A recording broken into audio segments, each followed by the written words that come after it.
ask you, first of all, not to shoot the messenger, because what I'm going to discuss tonight are the facts to a large extent.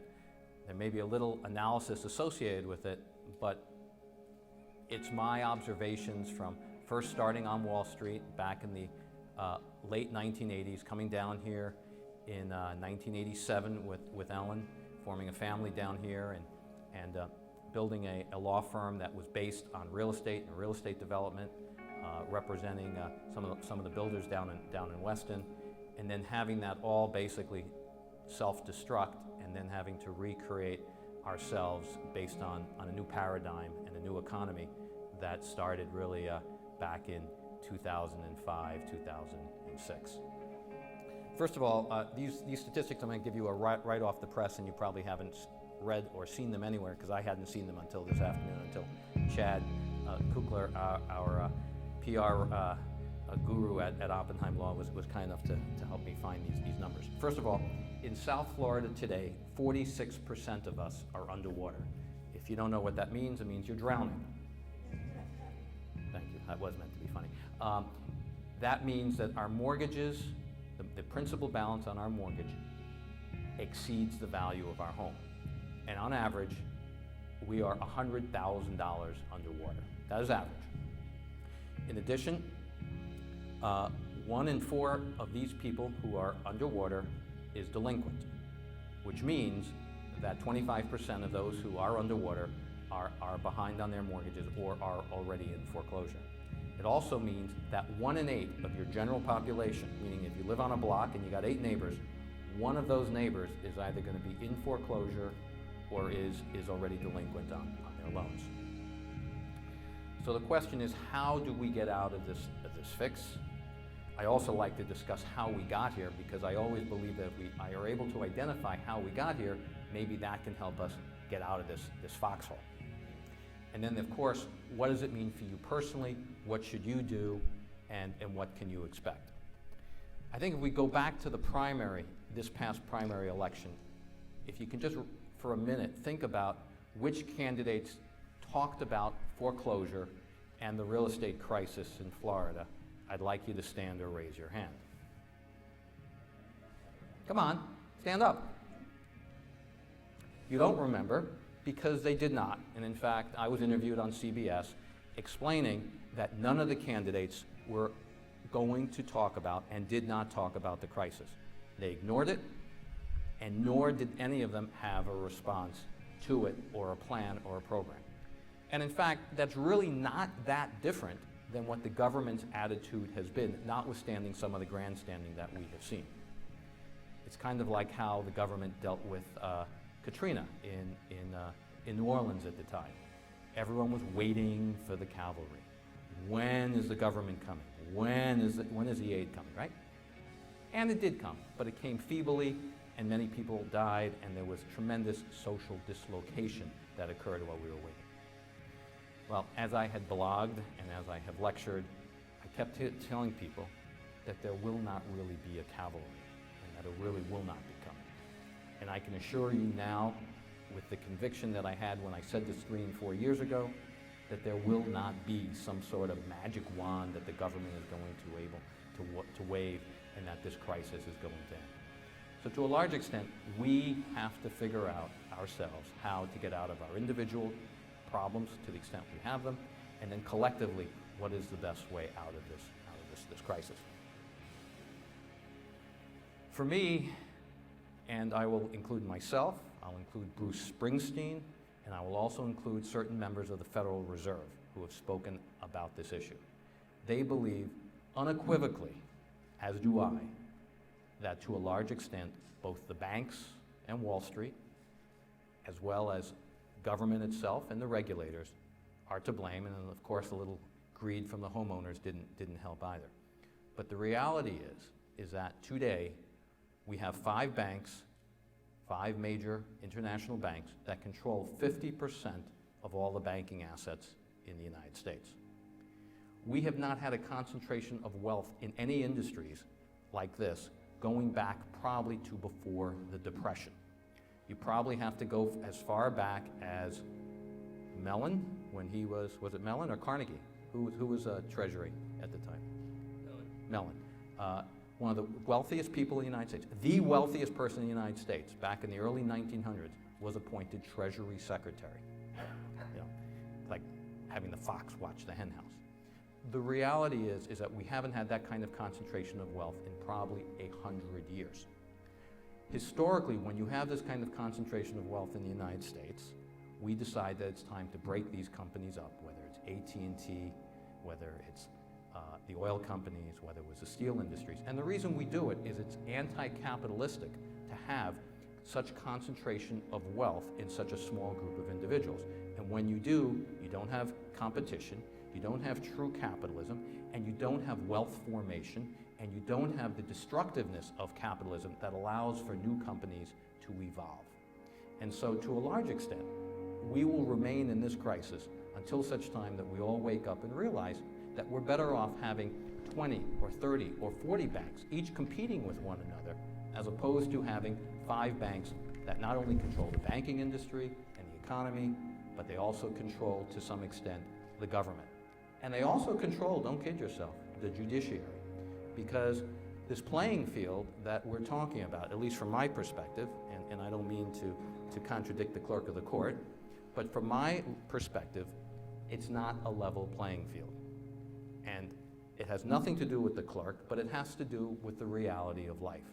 And that is that when this economic crisis started, the first thing that the courts wanted to do was to get through as many foreclosures as possible.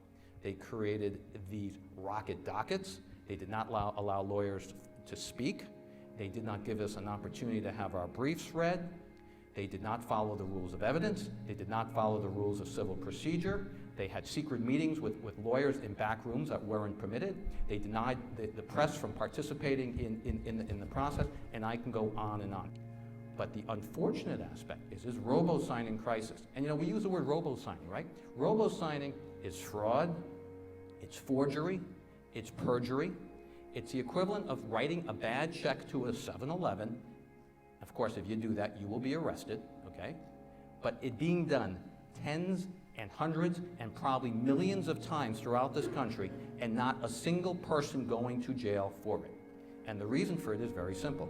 When you have banks that are too big to fail and too big to jail, you get this undue corruptive influence that undermines the integrity of the judicial system.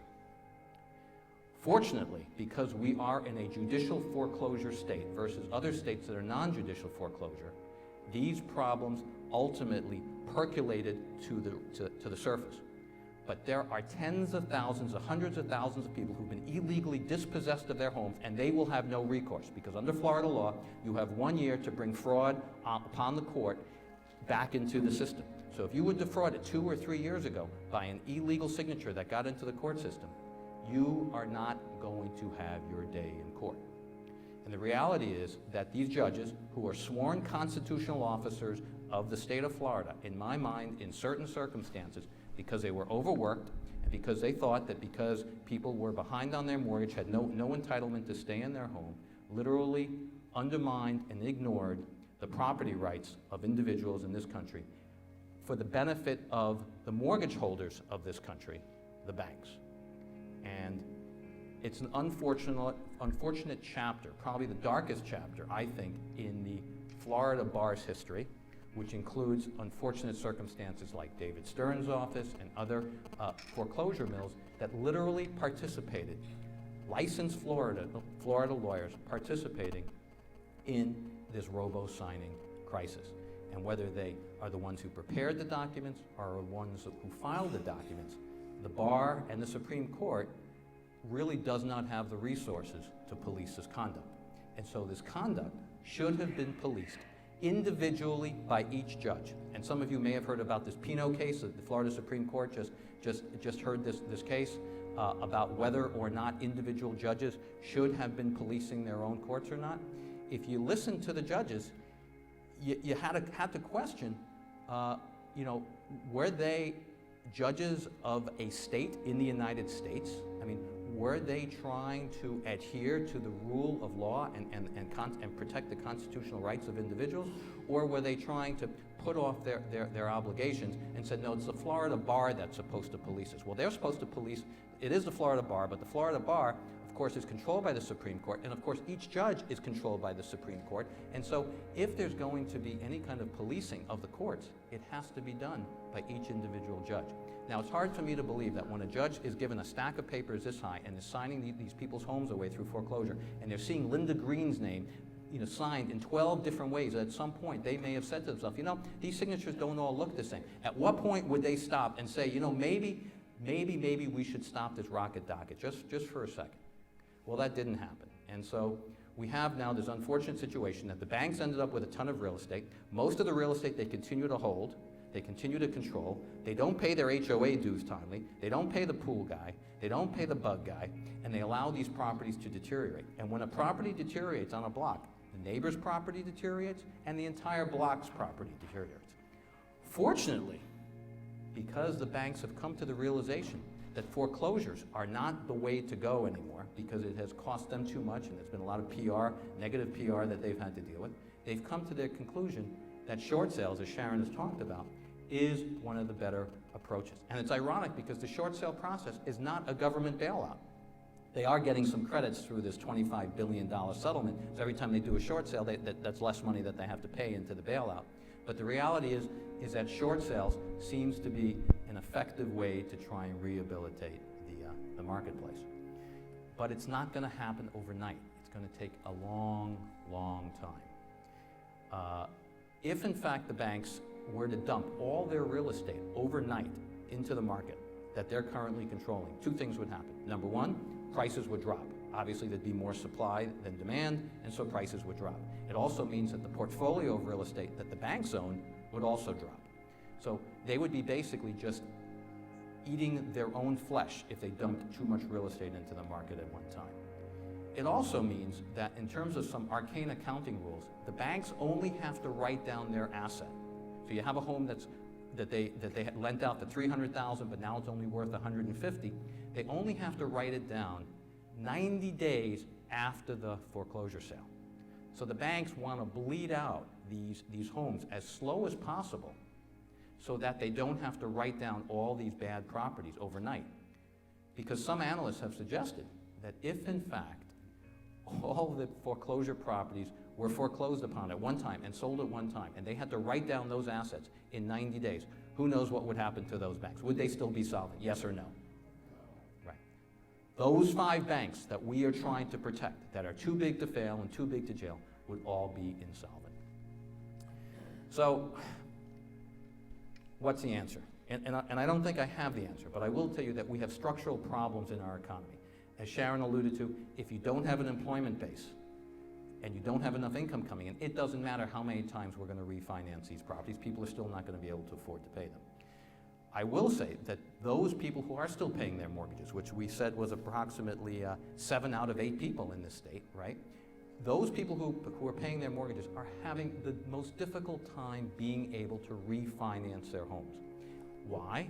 Because the banks until recently did not want to refinance a home that was paying 6% because they were making a ton of money.